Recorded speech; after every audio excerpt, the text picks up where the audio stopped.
नमस्कार दोस्तों, आप सभी का स्वागत है हमारे चैनल पर।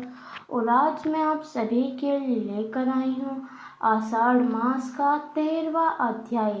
एक बार सागर पुत्र जलंधर अपनी पत्नी वृंदा सहित असुरों से सम्मिलित हुआ सभा में बैठा था। तभी गुरु शुक्राचार्य का वहां आगमन हुआ। उनके तेज से सभी दिशाएं प्रकाशित हो गई।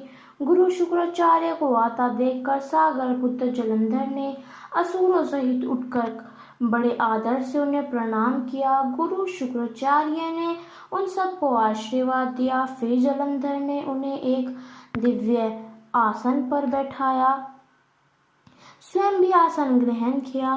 फिर एक सागर पुत्र जलंधर ने उनसे विनम्र पूर्वक पूछा, हे गुरुजी, आप हमें यह बताने की कृपा करें कि राहु का सिर किसने काटा था। इस पर दैत्य गुरु शुक्राचार्य ने विरोचन पुत्र हिरण्यकश्यप और उसके धर्मात्मा पौत्र का परिचय देकर देवताओं और असुरों द्वारा समुद्र मंथन की कथा संक्षेप में सुनाते हुए बताया कि जब समुद्र से अमृत निकला तो उस समय देवरूप बनकर राहु भी पीने बैठ गया। इस पर इंद्र के पक्षपाती भगवान विष्णु ने राहु का सिर काट डाला। अपने गुरु के मुख से इस प्रकार के वचन सुनकर जलंधर के क्रोध की कोई सीमा नहीं रही। उसके नेत्र लाल हो गए। फिर उसने अपने धर्मसर नामक दूत को बुलाया और उसे शुक्राचार्य द्वारा सुनाया गया वृतांत सुनाया। तत्पश्चात उसने धर्मर को आज्ञा दी कि तुम शीघ्र ही इंद्रपुरी में जाकर इंद्र को मेरी शरण में लाओ।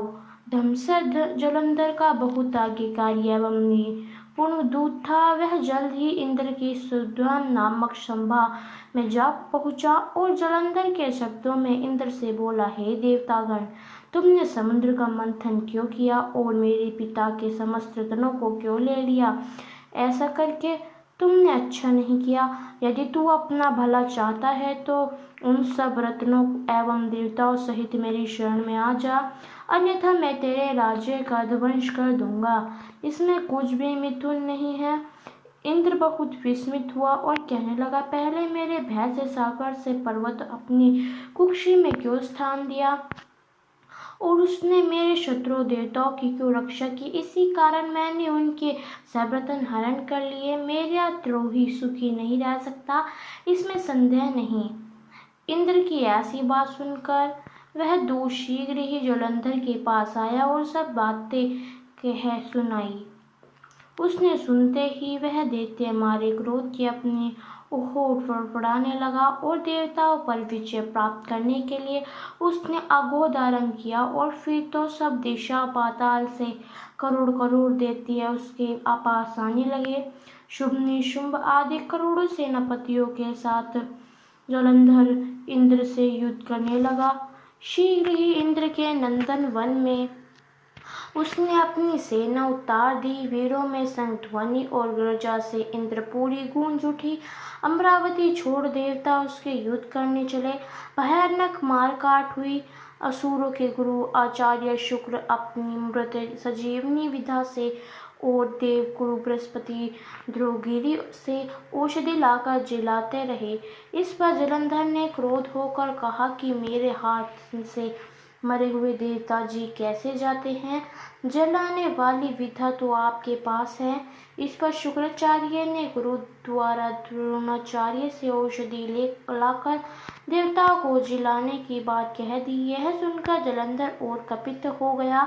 फिर शुक्राचार्य जी ने कहा, यदि शक्ति हो तो द्रोणगिरी को उखाड़कर समुद्र में फेंक दो, सब मेरे कथन की सत्यम प्रमाणित हो गई जाएगी।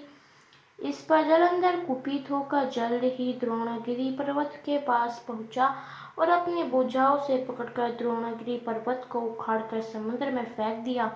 यह तो भगवान शंकर का तेज था, इसमें जलंधर की कोई विचित्रता नहीं थी। तत्पश्चात यह सागर पुत्र युद्ध भूमि में आकर बड़े तीव्र गति से देवताओं का संहार करने लगा।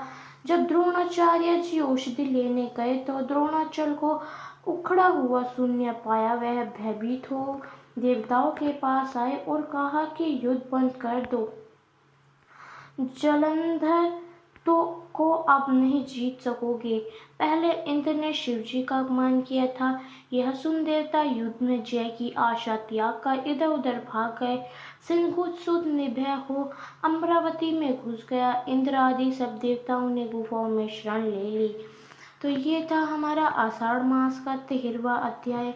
आपको कैसा लगा हमें कमेंट कर ज़रूर बताएं और अंत तक हमारे साथ बने रहने के लिए आप सभी का बहुत बहुत धन्यवाद।